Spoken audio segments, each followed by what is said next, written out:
Ang awang nagbibigay ng liwanag.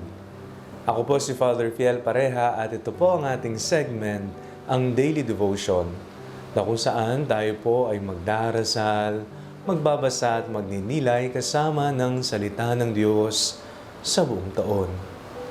Manalangin tayo. Sa ngalan ng Ama, ng Anak at ng Espiritu Santo. Amen. Halina, banal na Espiritu, liwanagan mo ang aming puso at isip nang maunawaan at may sa buhay namin ang iyong salita. Amen. Our Bible passage for today is from the Gospel of St. Luke chapter 18, verses 35 to 43, and I read it for you.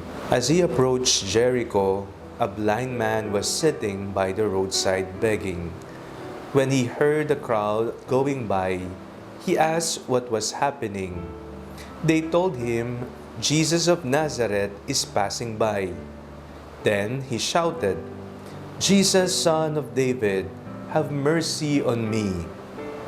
Those who were in front sternly ordered him to be quiet, but he shouted even more loudly, "Son of David, have mercy on me." Jesus stood still and ordered the man to be brought to him. And when he came near, he asked him, "What do you want me to do for you?" He said, "Lord, let me see again." Jesus said to him, "Receive your sight. Your faith has saved you."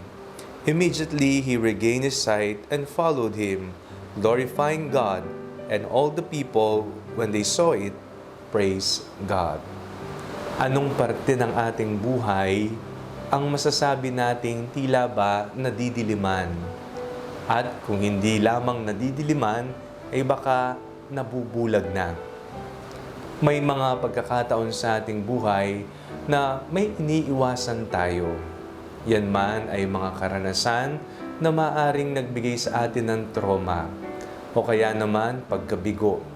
O iniiwasan din natin ang ibang tao na gumawa nito sa atin, mga bagay na hindi maganda.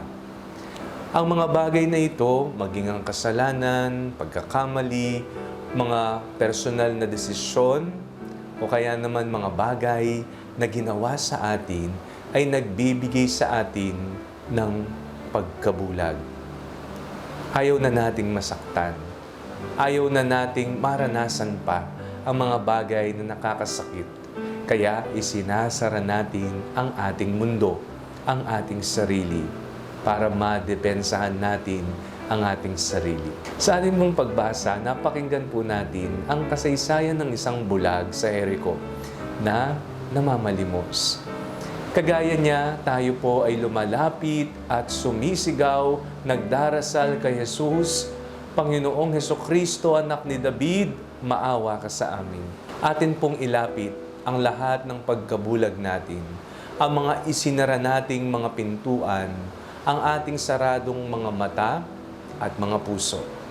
Nawa ang Panginoon ang magbigay ng liwanag sa atin. Ang awa ni Jesus ang siyang nagbibigay ng liwanag at pag-asa sa atin. Sa mundong walang umiibig sa atin, walang may awa sa atin, sa mundong hindi tayo naiintindihan at tila ba mag-isa tayong lumalaban, palagi nating tatandaan si Jesus, ang kanyang awa ay nagbibigay ng liwanag. Tanggapin mo ang liwanag ni Kristo at ito nawa ang maging gabay mo sa iyong paglalakbay sa buhay. Manalangin tayo. Panginoong Hesukristo, sa iyo po kami nananalig. Bigyan niyo po kami ng awa, ang awang nagbibigay ng liwanag, upang aming maisabuhay ang iyong turo, mahalin ang aming kapwa, mapatawad ang mga nakagawa ng masama sa amin. Amen. Sa ngalan ng Ama, ng Anak at ng Espiritu Santo. Amen. Huwag po ninyong kalimutang i-like ang video ito, mag-comment po kayo and share it with your family and friends. Ang Panalangin Bago Matulog ay may sariling Facebook page na po. Huwag niyo pong kakalimutang mag-like at mag-follow dito, and do not forget to subscribe to our YouTube channel. I-click niyo lamang po ang link na nasa description ng video ito, o kaya naman po just search Father Fiel Pareha. God bless you po.